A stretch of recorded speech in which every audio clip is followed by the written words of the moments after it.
Hoy vamos a hablar del desarrollo embriológico del aparato respiratorio, eh,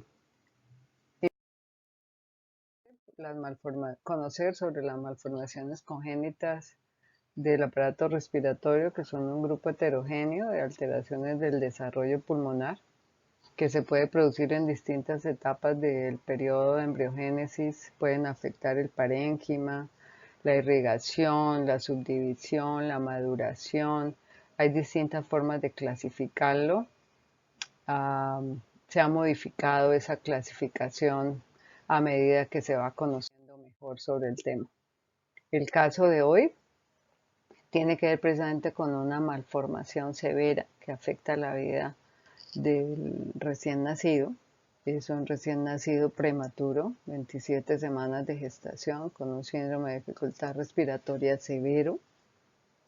Tenía su control prenatal, tenía ecografías anormales 3, donde se veía una cámara gástrica pequeña y un índice de líquido amniótico aumentado. Las sospechas diagnósticas: hipoplasia pulmonar, fístula traqueosofágica, que es bastante frecuente, hernia diafragmática y un riesgo de muerte alto. El caso trae resonancia, no es lo común hacer esto in útero, pero aquí lo podemos observar, donde se observa la cámara gástrica. Aquí las flechas nos señalan eso y la ausencia del pulmón. ¿Por qué es importante? Aquí podemos ver cómo falta el pulmón completo. Esto va a comprometer su sobrevida, ¿no? Su calidad de vida posteriormente. Es importante que pensemos qué sucede cuando yo no puedo respirar. ¿Qué pasa? Quítense un momento el aire y piensen. Igual le puede suceder a un recién nacido que no entiende lo que sucede después de que sale de esa gran cámara donde estaba protegido, donde se sentía muy bien. Se relaciona su histología directamente con el momento de la gestación en el proceso de formación del árbol traqueobronquial. Por eso es importante conocer las etapas normal para después entender lo anormal. Uno de los probables diagnósticos era hernia diafragmática. ¿Qué es la hernia diafragmática? Pensemos en que el diafragma es ese gran músculo respiratorio que separa cavidad torácica de cavidad abdominal, que ayuda en ese proceso de respiración, que ayuda en el drenaje también de los órganos abdominales. Cuando no hay una adecuada formación muscular de uno de los dos semidiafragmas, es posible que el contenido abdominal presione y ascienda a la cámara torácica, de tal forma que afecta la expansión pulmonar durante la vida postnatal. Recordemos que en útero yo no respiro. El embrión y el feto no respiran. Otro tipo de deformidades, ¿cuáles? Deformidades de tipo osteomuscular, como lo que vemos aquí, es bastante frecuente, importante que ustedes lo reconozcan, porque estas deformidades de la caja torácica pueden afectar tanto la función cardíaca como la respiratoria. Esto es de este artículo, donde se habla también del síndrome de Poland, y este es de este otro artículo. Aquí vemos el pectum excavatum o pecho excavado o pecto excavado, y aquí vemos el pectum carinatum o pecho en quilla, algunos lo llaman pechipaloma popularmente. Los dos pueden intervenir y se pueden mejorar. Otro tipo de alteraciones morfológicas más severas que pueden ir asociadas corresponden a órganos en toda la región craneofacial. ¿Por qué la región craneofacial? Porque es que aquí está la vía inicial de acceso, las fosas nasales. Entonces podemos encontrar colobomas a nivel de las hendiduras oculares con deformidad como el lagoftalmos que está presentando este paciente. Ven las hendiduras hacia abajo. Aquí tiene un epicanto. Vemos aquí la nariz bífida en estas fosas nasales, aquí un poco más severo, casi que duplicadas las fosas. ¿sí? Las dos heminarinas están casi totalmente separadas.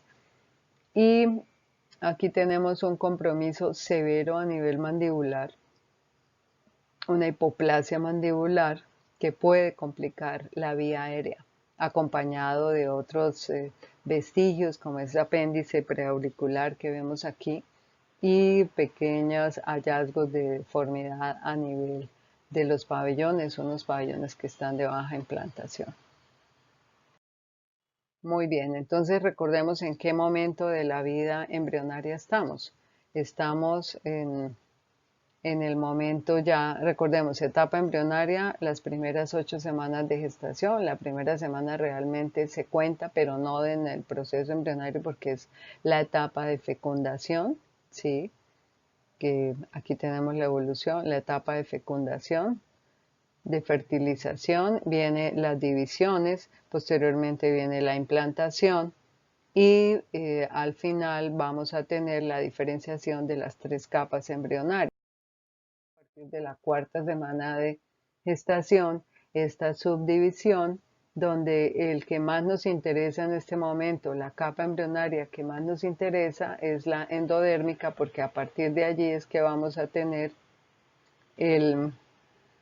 la proyección en esa yema traqueopulmonar que nos va a originar la gran trama respiratoria donde hay el intercambio gaseoso. Hay otros componentes importantes también relacionados con el endodermo que es este endodermo embrionario es el que nos va a formar el intestino primitivo, como son los elementos que se forman acompañando al árbol traqueobronquial. Está la faringe, que tiene que ver más adelante, me está marcando un límite posterior de la laringe que se relaciona con tráquea, y el aparato faríngeo, cuyas bolsas faríngeas se derivan del endodermo. Recordemos que el aparato faríngeo tiene componente ectodérmico y mesodérmico. Del mesodermo, ¿cuál nos interesa? El esplácnico, que es el que me va a aportar la pared, ¿sí? Lo vemos aquí, este mesodermo va a aportarme parte de la pared del intestino y de la pared del tracto respiratorio. Ya tenemos el contexto general. Empecemos entonces el proceso de morfogénesis, cuarta semana de gestación. En esta maravillosa microfotografía electrónica podemos observar cómo es esa diferenciación inicial en el embrión, cuarta semana de gestación. Vemos aquí primordios frontonasales que se están proyectando en lo que es el bosquejo de una cara. Aquí tenemos la placoda del ojo, la placoda que está mostrando la invaginación donde se va a formar el cristalino, el lente del cristalino. Y aquí esto a nivel frontal, vemos también cómo se va definiendo una boca entre estas estructuras maxilares que son aportadas por el aparato faríngeo. Y a nivel lateral podemos observar rápidamente la diferenciación de esas estructuras faríngeas, sobre todo el primero de estos arcos, que es el que aporta tanto al maxilar superior como a la mandíbula o maxilar inferior. Y las placodas nasales que nos interesan para nuestro proceso, esa separación de qué es a nivel dorsal, qué es a nivel ventral. El esquema que nos trae Moore nos muestra cómo el tubo primitivo, por estas señales proteicas dadas por los genes y estas señales dadas por factores de transcripción, van a definir qué es dorsal y qué es ventral y a qué nivel se produce la constricción entre estos dos tubos, ¿no?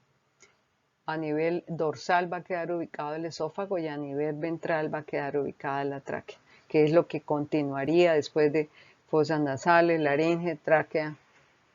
Pero tráquea y esófago tienen un momento de vía común, que es lo que nos está mostrando este esquema, donde está definiéndose también la ubicación de las moléculas, el influjo molecular. Muy bien. Para definir entonces el futuro esófago, la notocorda, que es la que me está señalando el dorso, recordemos eso siempre, y ahí hay un gen que conocemos ya que me define la línea media, el SHH. Se ubica entonces proteínas como provenientes del SOX2, el Noggin que también se relaciona con la notocorda, las BMPs, en este caso BMP7, y el BARX1, que es el que me está señalando la constricción. Para la futura tráquea tenemos entonces, esto es endodermo y esto es mesodermo.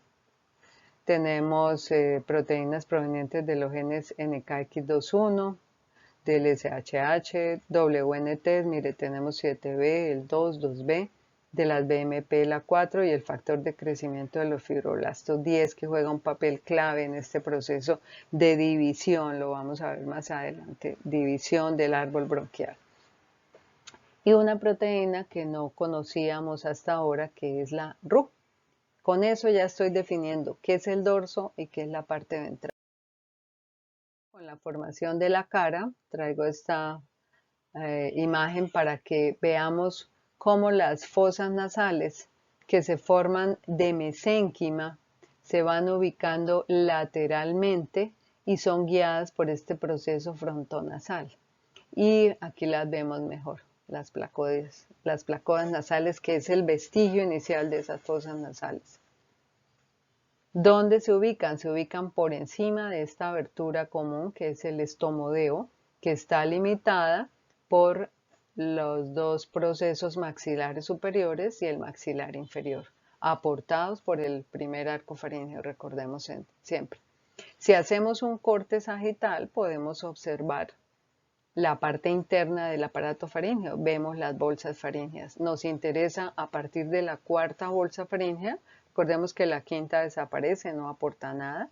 La cuarta y la sexta, que nos van a dar tanto los cartílagos laríngeos como los músculos laríngeos.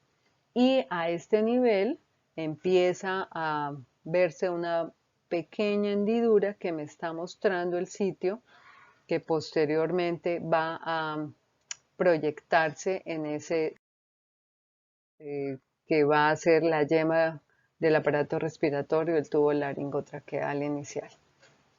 Viendo el aparato faríngeo, recordemos la conformación de ese aparato faríngeo. Ese aparato faríngeo tiene un componente mesodérmico, que es el que más destaca, aquí en rosado, un componente endodérmico, lo vemos aquí, en color amarillito, y a nivel de los surcos estaría el ectodermo. El componente mesodérmico comienza su proceso de diferenciación rápidamente hacia músculos y cartílagos cuando son invadidos por células de la cresta neural. Eso es clave para este proceso de diferenciación. No es solo el mesénquima actuando como tal con esas señales, sino la llegada de estas celulitas de la cresta neural, que probablemente estimulan también este proceso de señalización, lo que lleva a que se dé la diferenciación tanto de los músculos como de los cartílagos. El endodermo, que forma las bolsas, y las bolsas que van a aportar glándulas, van a aportar en epitelios glandulares y va a aportar ese primordio respiratorio terminal inicialmente formado por la laringe. Aquí ya se puede ver algo de eso, ¿no? El divertículo laringotraqueal es el que nos interesa. También hay que tener presente que la irrigación viene aportada por el sistema de sacos aórticos, que me va a dar todos los arcos aórticos que ya revisamos, y además que van a estar inervados por estos pares, como son aquí no los tengo, como son el 5, el 7, los pares craneales 5, 7, 9 y 10. son los que me van a inervar todo este sistema faríngeo. Realmente el aporte enorme que da el sistema faríngeo es a todo el componente muscular, componente cartilaginoso, posteriormente óseo y glandular que forman cabeza y cuello. Eso es el aporte importantísimo del aparato faríngeo, de ahí que hay que conocerlo y lo vamos a estar revisando a lo largo de este proceso de desarrollo embrionario que vemos en este semestre. Vemos aquí entonces ese pequeño surco que decíamos se formaba después del la cuarta bolsa que está aportándome los cartílagos laríngeos iniciales, y a partir de aquí, de este surco, es que se va a proyectar esa Y. ¿Cómo se forman las fosas nasales? Entonces me interesa que conozcamos por qué hay una vía común de las fosas nasales con la cavidad oral que explica por qué nos ahogamos cuando nos atoramos, por ejemplo, cuando estamos comiendo y estamos hablando al mismo tiempo, nos podemos ahogar. Esa vía común con las fosas nasales y el aparato digestivo es lo que permite que ocurra este proceso, ¿no? Ese trauma que nos da cuando estamos atorados.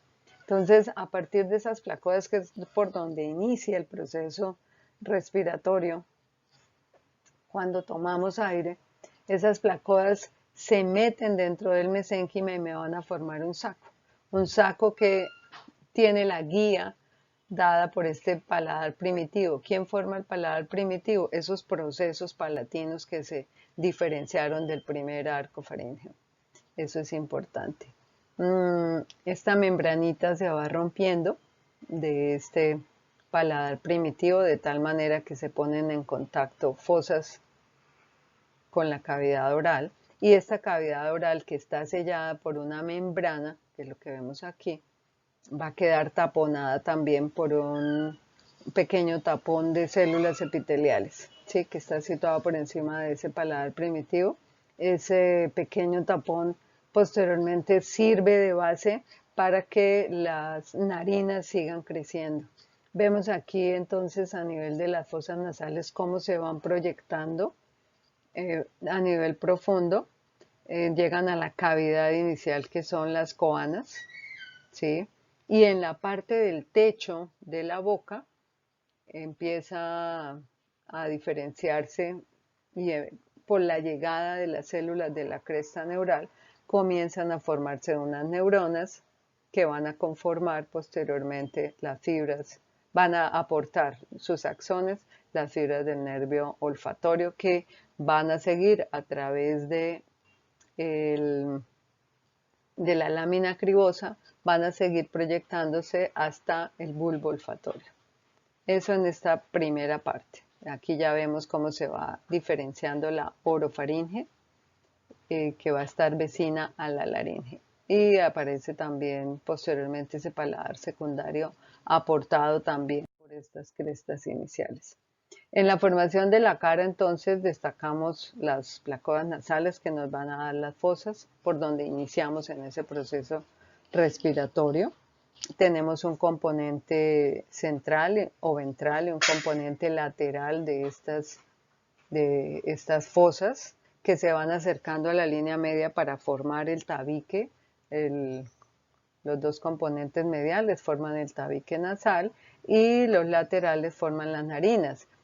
Y ellas, con ese tapón epitelial que veíamos, va a ser invadido por mesénquima para formar la premaxila, que va a terminar cerrando la boca, ¿sí? Y va a terminar cerrando también la base de la nariz, dejándonos este pequeño filtro. Les traigo este esquemita para mostrarles cómo ese proceso puede fallar. Sí, puede quedar un filtro muy corto, de tal manera que el labio me quede corto, o pueden quedar hendiduras que pueden ser tanto a nivel oral como a nivel de las narinas, a nivel de los párpados, como lo vimos anteriormente en las fotografías que están en el Atlas de OMIM, que ustedes lo pueden consultar por internet. O también pueden, aquí aparece hasta una hendidura a nivel de pupila, pero esa no se relaciona en este momento con lo que estamos mirando, pero es posible también encontrarlo. ¿Cómo se da ese proceso anormal? Muy bien. ¿Cómo se forma la laringe? Veíamos que el principal aporte lo están dando las bolsas faríngeas a partir de la cuarta bolsa faríngea, ¿sí? Hasta la sexta. La quinta no aporta nada, son la cuarta y la sexta, que van a formar los cartílagos laríngeos por encima, que posteriormente algunos de esos cartílagos se diferencian en la epiglotis. Y a partir del sexto cartílago se forman de la sexta bolsa faríngea se forman el resto de cartílagos laríngeos, los músculos y los ligamentos que forman todo el componente de epiglotis y laringe que se proyecta entonces a través de lo que era esta hendidura, se proyecta el primordio laríngeo en ese intestino primitivo. Aquí estamos observando ese surco a través del cual se está.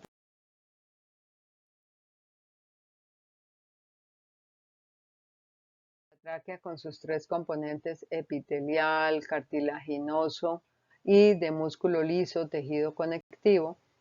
La diferenciación la da este epitelio, la da a partir del endodermo y el mesénquima es el que va a diferenciar en cartílagos, músculo liso y el tejido conectivo. Es sencillo, así es como lo podemos observar a nivel de. Aquí estamos observando entonces nuestro divertículo respiratorio. ¿Sí? Este divertículo es el que ya vamos viendo que se sigue proyectando y se sigue proyectando hacia la cavidad torácica que vemos aquí. ¿No? Todavía no se ha diferenciado. Pero tiene que haber una diferenciación en esa distribución que veíamos dorsal y ventral, porque si no habría una comunicación permanente y cada vez que yo comiera me ahogaría. Entonces se tiene que formar un tabique. ¿Qué tabique sería el que se formaría aquí? Traqueoesofágico. ¿Cómo se da el proceso? El proceso se da por esa constricción y ese impacto de este gen que recordemos el BRAX1 que veíamos que estaba ahí en la constricción, separándonos entonces lo que es el esófago en la cara dorsal y la tráquea, la laringotraqueal en la cara anterior. Y a partir de la tráquea sigue proyectándose entonces la yemita pulmonar, esa yema pulmonar que inicialmente va a tener dos proyecciones dadas entonces por esos grandes bronquios, ¿sí? Los bronquios extrapulmonares que posteriormente siguen ramificándose, lo vamos a ver ahora. Y aquí podemos ver cómo esta constricción se va llenando, ¿sí? Se va llenando de células influenciadas por esas señales, factores de crecimiento, hasta que el tabique separa totalmente el esófago de la tráquea. Queda un tubo laringotraqueal perfecto que va a llevar entonces aire desde las fosas nasales hacia y el esófago independiente comunicado con la orofaringe para que no haya problemas en el momento de la deglución. Muy bien. Vamos entonces aquí ahora a revisar cómo es ese proceso de crecimiento que se da del árbol traqueobronquial.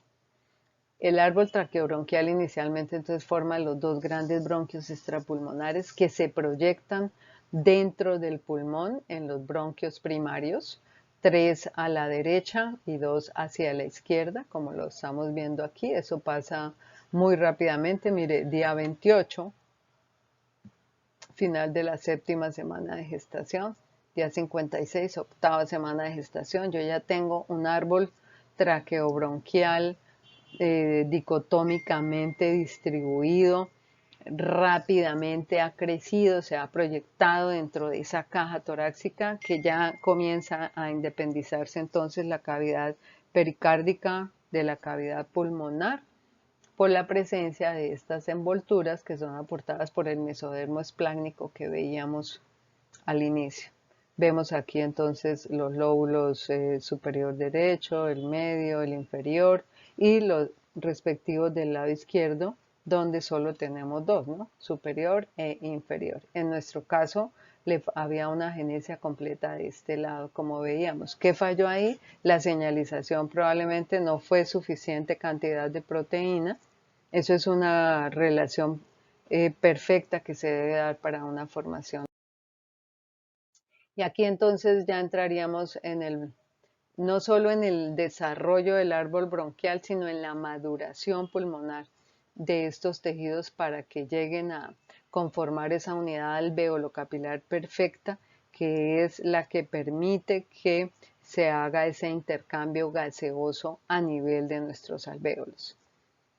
Vemos entonces el primer periodo, el periodo pseudoglandular, que va de la cuarta a la semana 14 de gestación, el periodo canalicular, que va desde la semana 14 a la semana 26 de gestación, el periodo de sáculo terminal, que comienza en la semana 24, dicen algunos, 26 dicen otros, hasta el nacimiento, y en este periodo se habla de otro periodo que es el periodo alveolar que se sobrepone con el periodo de sáculo terminal porque comienza, algunos dicen semana 28, otros dicen semana 32 hasta la etapa postnatal de los 8 años. Vamos a ver en uno de estos, en la fase de maduración. Tenemos aquí el periodo pseudoglandular. Se llama así porque se parece mucho a una glándula. Mira aquí esta hermosa placa histológica de Moore, donde podemos observar estos tejidos que nos hacen pensar en un tejido glandular. No hay ningún proceso en este momento por la inmadurez. Si llegaran a ser aquí el feto, fallecería porque no tiene todavía células epiteliales tipo neumocitos 2, que son los que aportan factor surfactante. Aquí solo tengo un epitelio cúbico que empieza a disminuir su altura en la medida en que sigue proyectándose. Semana 6 a la 16. Antes veíamos que era hasta la semana 14, ¿no? Y ambos son Moore, solo que el Moore anterior es un poco más viejito que este Moore nuevo que es el que estoy usando actualmente. De la semana 16 a la semana 26 viene el periodo canalicular, porque es el periodo de bifurcación mayor donde se están formando una especie de canalículos que se proyectan dentro de este tejido que es rico en tejido conectivo, ¿sí? Y en vasos sanguíneos que también van disminuyendo su tamaño. Aquí deberíamos ver solo capilares como lo estamos observando. Y tenemos ya el, el estadio de bronquiolo respiratorio, es decir, ya debemos comenzar a ver células epiteliales respiratorias. Las que primero se forman son los neumocitos tipo 2, que van a originar posteriormente los neumocitos tipo 1. Y de saco terminal porque no existe una unidad respiratoria en este momento. Histológicamente lo podemos observar aquí. Vemos un bronquio. ¿Por qué sabemos que es bronquio? Porque tiene cartílago a su alrededor. No se ve muy bien el músculo liso que está por aquí. Aquí vemos bronquiolos respiratorios que ya no tienen cartílago, pero ya tienen celulitas epiteliales. Sacular, que la llaman sacular terminal, pero que incluye también la fase alveolar y que vemos que puede ocurrir no, ocurre hasta la vida postnatal, aproximadamente 8 años. Anteriormente se decía que hasta los 6, pero lo que se ha visto hoy en día con pruebas de función respiratoria es que hasta los 8 años que se forman alvéolos. Los sáculos terminales, que todavía no son verdaderas unidades respiratorias, pero que ya muestran células epiteliales respiratorias en estos bronquios y capilares que empiezan a abundar todavía más. Hay un factor que estimula esta angiogénesis que viene dado al parecer por las células, las mismas células epiteliales que hay aquí. Se adelgazan todavía más este epitelio y aquí ya podemos observar las células epiteliales pulmonares, neumocitos tipo 2 inicialmente, que ya se originarán neumocitos tipo 1 y que se parecen más a un epitelio escamoso muy delgado, ¿no? De un epitelio cúbico que veíamos, comienza a bajar su altura hasta que llega a ser un epitelio plano. Y también hay un acercamiento por este crecimiento que va invadiendo este tejido conectivo hacia estos vasos sanguíneos, hacia estos capilares para entrar en contacto, donde ya se establece entonces una verdadera asociación alvéolo capilar. Esto ya es hacia el final de la maduración y es hacia el final del periodo fetal, después de la semana 26. Los neumocitos tipo 2, que son los que producen factor surfactante, comienzan a producirlo después de la semana 26. Un fetico nace aproximadamente de 6 meses de gestación, está entre semana 24 y semana 26, tiene buenas probabilidades de sobrevida porque ya hay algo de factor surfactante a nivel de sus unidades alveolo-capilares. Y el periodo alveolar que va hasta los 8 años de edad se constituye precisamente por la presencia de estas unidades alveolo-capilares, donde se lleva a cabo el intercambio gaseoso. Vemos bronquiolos respiratorios, un epitelio que se adelgazó, que ya es un epitelio respiratorio, para poder llevar a cabo este intercambio. El proceso de formación alveolar termina en la vida postnatal. Se dice que nacemos más o menos con 150 millones de unidades alveolares y las duplicamos a lo largo de este proceso de maduración. Y nuestra capacidad mejora en la medida en que entrenemos, ¿no? En que hagamos ejercicio físico. Para aprender a respirar mejor, porque la respiración inicial que tiene el feto es nasal, porque estas unidades apenas están aprendiendo a llevar a cabo ese proceso de intercambio y posteriormente es que aprendemos a respirar con la caja torácica y con el abdomen. Las unidades alveolo-capilares están conformadas entonces por estas celulitas alveolares, célula alveolar tipo 1, tipo 2, los neumocitos, neumocito tipo 2 que produce el factor surfactante, y el capilar que trae una buena cantidad de sangre que entra en contacto con estos citoplasmas. Se ponen en contacto los citoplasmas para llevar a cabo ese intercambio. Y el intercambio entonces, ¿cómo es? Viene desde la arteria pulmonar, esta arteria pulmonar que viene aquí, estos son glóbulos rojos, aquí en el interior hay factor surfactante. ¿Qué es lo que hace el factor surfactante? Evita que colapse el pulmón cuando se expanda, ¿sí? Cuando se expande el alvéolo. Entra el oxígeno traído desde las fosas nasales por la vía conductiva. Los glóbulos rojos toman el oxígeno, el grupo hemo que está allá con sus componentes, que parece casi como una serie de brazos, se parece mucho yo lo asemejo con eso, con esta divinidad hindú que tiene como 7 brazos, capta todas estas moléculas de oxígeno, le devuelve CO2 a la unidad para que salga, a la unidad respiratoria para que salga a través de ese complejo ventilatorio tubular, vuelva y lo expulse y sigue hacia la vena pulmonar. Ese es el intercambio que ustedes lo observan mejor y lo van a ver en la fisiología. Pero ¿cómo ocurre todo este proceso? ¿Qué señales moleculares se deben producir para que el crecimiento del árbol respiratorio, bronquial, alveolar se dé y para que el proceso de maduración ocurra? ¿Sí? ¿Qué es lo que lo estimula? Bueno, hay hipótesis. Una dice que La que trae Moore, por ejemplo, dice que los movimientos respiratorios fetales estimulan a unos mediadores tempranos que no se han identificado muy bien y que son los que van a estimular el movimiento de las células, la división, esa división dicotómica que se da y posterior maduración hasta llevar a un crecimiento normal.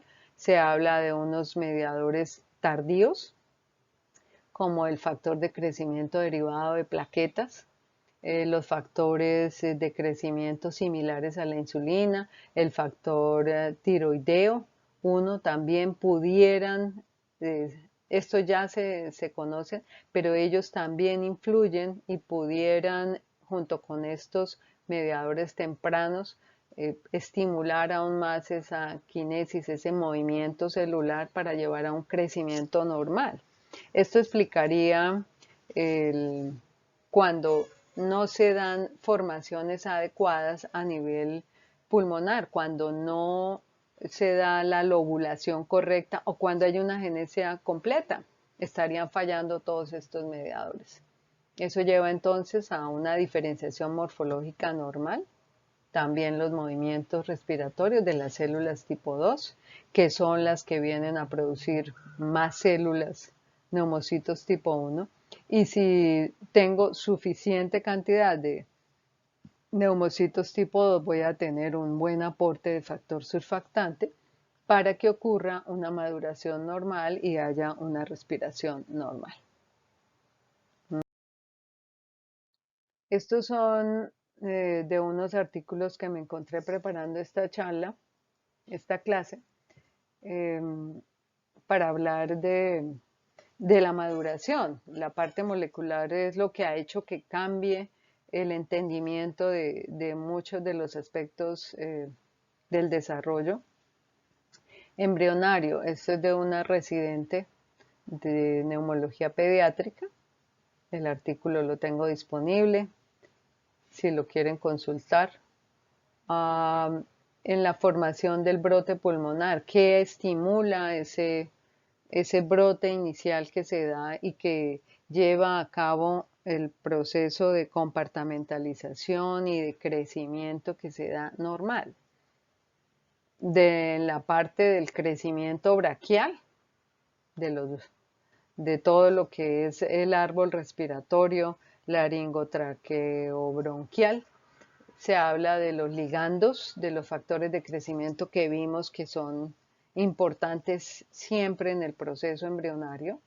Ellos van a activar receptores de estos factores y estimulan el desarrollo traqueal inicial, para que se forme entonces esa yemita que va a llevar a cabo todo el proceso posterior. Otro actor importante que ya se conoce es el ácido retinoico. El ácido retinoico juega un papel clave de regulación. ¿Por qué? Porque él está regulando al factor de crecimiento 10 que lo vimos anteriormente, que juega un papel en la diferenciación de la laringe y de la tráquea, ¿sí? Y en la posterior formación del brote respiratorio. Tendría que ver, y ya es una hipótesis que se maneja importante y que algunos han intentado probar, tendría que ver con las anormalidades del pulmón cuando no hay suficiente disponibilidad de ácido retinoico para regular la expresión del factor de crecimiento 10. Tendría que ver con una buena separación, un buen tabique traqueoesofágico que lo separe, y tendría que ver también con hipoplasias pulmonares cuando no hay suficiente disposición y la agenesia completa del pulmón izquierdo, en este caso, no el pulmón derecho como veíamos en nuestro caso clínico.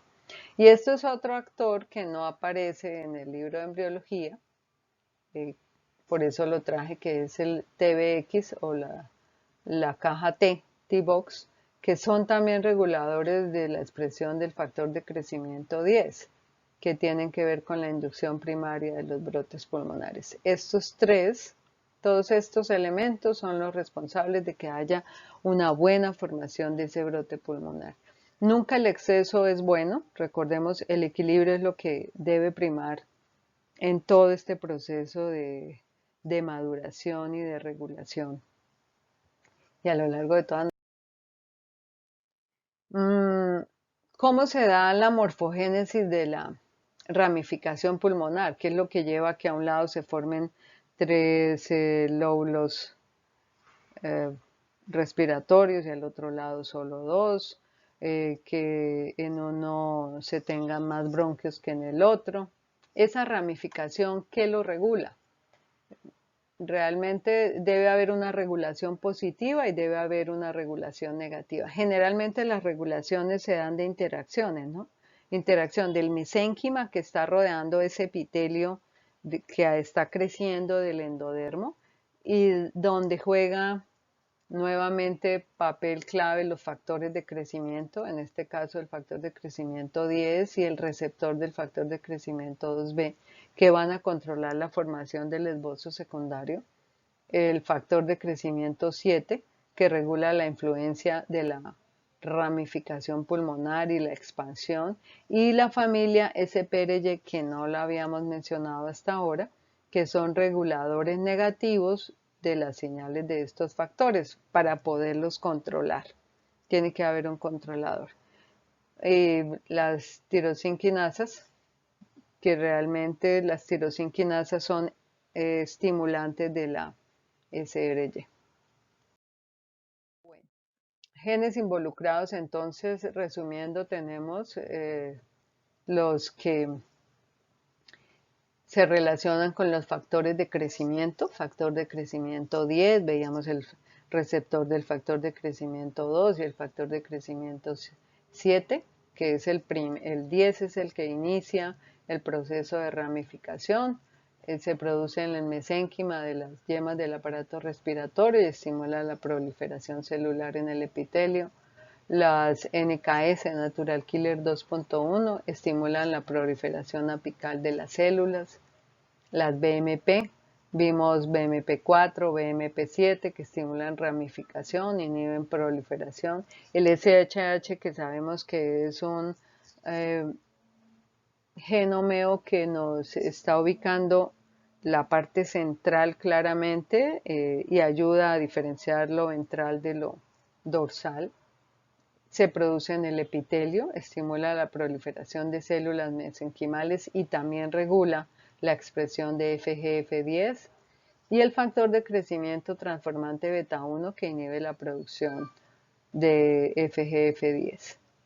Estos actores se dice que son los más importantes y facilitan, todos están producidos o por la matriz extracelular de células mesenquimales o por el epitelio. Y recuerden siempre la interacción. En este mismo artículo, este es otro artículo, disculpen, de un argentino. Aquí me clasifica entonces los factores de crecimiento y su rol en el desarrollo pulmonar, al punto que discriminan su origen, por ejemplo, el 1, el factor de crecimiento transformante beta, se produce en la matriz extracelular y tiene que ver con ramificación, crecimiento y diferenciación del epitelio de la vía aérea. El factor de crecimiento epidérmico tiene que ver también con esta ramificación, no se sabe dónde se produce. El factor de crecimiento de los queratinocitos, que tiene que ver también con ramificación y crecimiento. Fíjense que son varios los que tienen que ver con ramificación, crecimiento y diferenciación de estas células. El factor similar a la insulina, que lo mencionamos anteriormente, como un actor importante en este proceso de maduración pulmonar con la ramificación temprana del epitelio de la vía aérea. El factor estimulante de colonias macrófago granulocito, que tiene que ver con la diferenciación de los macrófagos, que juegan un papel importante en la vía respiratoria, y tienen que ver con el catabolismo del factor surfactante. Entonces ya a nivel molecular está bastante discriminado, definido el papel y el rol que juegan algunos de estos factores de crecimiento. En cuanto a la fisiología pulmonar, ya para cerrar esta parte normal, vemos cómo es importante que la vía conductora desde las fosas nasales, siguiendo por laringe, tráquea y llegando ya a los pulmones, donde ocurre el intercambio, se forme de manera adecuada para que ese intercambio gaseoso a nivel alvéolo capilar, que es lo que vemos aquí, sea adecuado y normal. Importante la irrigación también, porque sin una buena irrigación no voy a tener esta disponibilidad de oxígeno que vuelve y entra a mi sistema circulatorio para poder expulsar este CO2. Entonces, ¿entienden ustedes la importancia de la vía respiratoria normal? Sin una buena vía respiratoria, el recién nacido puede fallecer, de ahí que el síndrome de dificultad respiratoria hay que atacarlo desde el comienzo para llevar a cabo la maduración de estas unidades. Ya existe la disponibilidad de factor surfactante, se tienen ampollas en casi todo Colombia, dice el Ministerio de Salud. Hasta en el puesto de salud más remoto hay por lo menos una ampolla de factor surfactante para que esos trabajos de parto prematuros puedan ser asistidos hasta que lleguen a una unidad clínica donde puedan desembarazar a la mami o detener ese trabajo de parto, aplicando la ampolla de factor surfactante, ayudan en ese proceso de maduración pulmonar, alvéolo capilar, dándole mayor posibilidad a ese feto prematurito al nacer de poder sobrevivir. Pasando ya a la parte final de la clase, en lo que tiene que ver con las malformaciones del tracto respiratorio, siempre cuando son embarazos que no están a término, siempre hay el riesgo de que haya un síndrome de dificultad respiratoria. Entonces, presente, necesitamos siempre a la mano algo con que madurar. Factor surfactante que ayuda, porque ya vimos que eso evita el colapso, o los corticoides también ayudan bastante. El secundario a este síndrome de dificultad respiratoria en los prematuros se presenta la enfermedad de membrana hialina, que anteriormente era fatal o la letalidad era muy alta, más del 50%, hoy en día fallecen hasta un 20%. Es decir, se puede manejar en una unidad clínica que tenga los insumos y los elementos para manejarlo, ¿no? El hecho de presentar lóbulos pulmonares ectópicos no es que le vaya a dar ventaja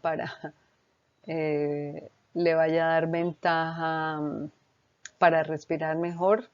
Le puede causar problemas porque en una infección, en un absceso, habría que buscarlos y encontrarlos. Los encontraríamos a través de imagenología, ¿no? Lo mismo que los quistes pulmonares congénitos, que son bronquios terminales o mayores que solo llegaron a sáculo, que no desarrollaron verdaderas unidades y se quedaron de esa forma como un saco cerrado, que se pueden llenar de detritos, se pueden llenar de la sangre que baña nuestros pulmones en la vida prenatal, y el líquido amniótico que nos queda ahí puede llevar a complicar la vida del recién nacido. Entonces, esto también a través de una placa, si hay dificultades, dificultades respiratorias.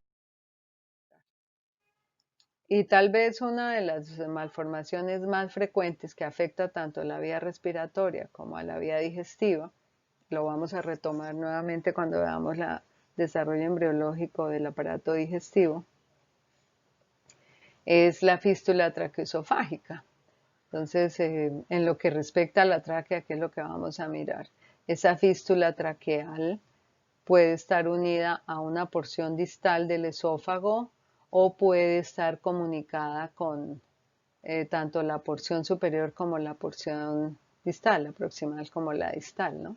Y hay que intervenirla, porque en el primer momento en que este recién nacido se alimente, se va a ahogar.